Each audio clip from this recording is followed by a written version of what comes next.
খুব গরম পড়েছে, আর এই গরমের মধ্যে আমাদের রান্নাঘরে থাকাটা বড় দায় হয়ে গেছে। জলদি আমি সবজিগুলো কেটে ফেলতে পারি তার জন্য একটা উপায় করেছি। ফটাফট নানান রকমের সবজি নানান স্টাইলে নানান ডিজাইনে সেটা দিয়ে কিন্তু কাটা যাচ্ছে।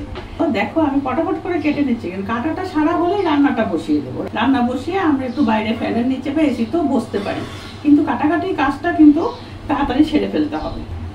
কি জিনিসটা আমি এনেছি সেটা তো বলাই হলো না, আর এটার নাম হলো মাল্টিপারপাস স্লাইসার। এটা কিন্তু অনেকেরই বাড়িতে আছে, আমার বাড়িতে ছিল না, আমি নিয়ে এসেছি, তাই আমি একটু দেখালাম যে মাল্টিপারপাস স্লাইসার। এটা দিয়ে নানান রকম ভাবে নানান ডিজাইনে করে আমরা সবজি কাটতে পারি, আর খুব মজা লাগে। কিন্তু খুব সাবধান, এই যে ব্লেড আছে একটু যদি অন্যমনস্ক হয় তাহলে কিন্তু ঘাচান ফুস হয়ে যাবে হাতের আঙ্গুলটি, তাই জন্য খুব সাবধানে করতে হবে। এই স্লাইসারে প্রথম আমি কাটবো বেগুনি যখন কাটবো তখন এই স্লাইসারের ওপরের এই অংশটা উঠিয়ে দেব, তাহলে এই জায়গাটা আছে এটা বেশ অনেকটা গ্যাপ হবে, বেগুনিটা কাটা যাবে। তো বেগুনি কাটা শুরু করছি। এই দেখো ঠিক কত সুন্দর বেগুনি কাটা হয়েছে, একদম পাতলা, মানে চাকু দিয়ে কাটলেও বোধহয় এত পাতলা সুন্দর ডিজাইন হয় না। যাই হোক, বেগুনি কাটা হয়ে গেছে, বাকি সবজিগুলো আমি কেটে নিচ্ছি।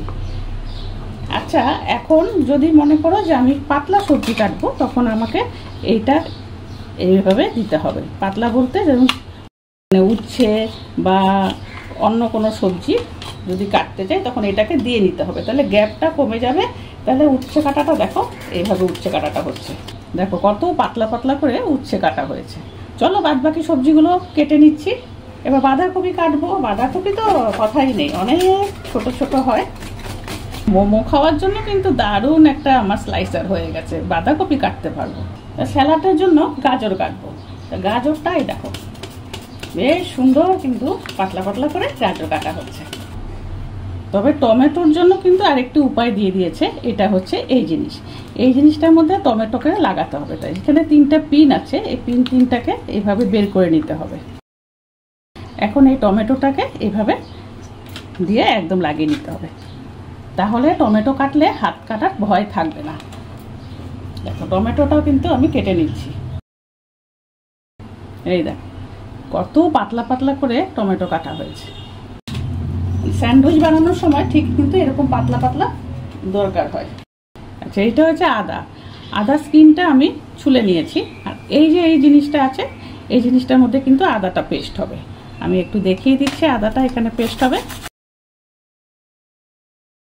কি সুন্দর করে আদাটা একদম পেস্ট হয়ে গেছে। তারপর দেখো এখানে একরকম ডিজাইন আছে গ্রেটার করার, আবার ঠিক দেখো এখানেও আছে ছোট বড় সব রকম ভাবে আমরা করতে পারি।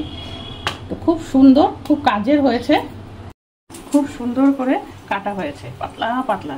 আর কাটা ভালো হলে না রান্না করতেও কিন্তু খুব ভালো লাগে। দেখো স্যালাডের জন্য বা স্যান্ডউইচের জন্য কিন্তু এই ধরনের পাতলা পাতলা টমেটো, গাজর, শশাও আছে, শশাও কাটবো। এই ধরনের পাতলা পাতলা কিন্তু প্রয়োজন হয়। মিক্সড সবজির জন্য দেখো বাঁধাকপি কত পাতলা পাতলা করে কাটা হয়েছে।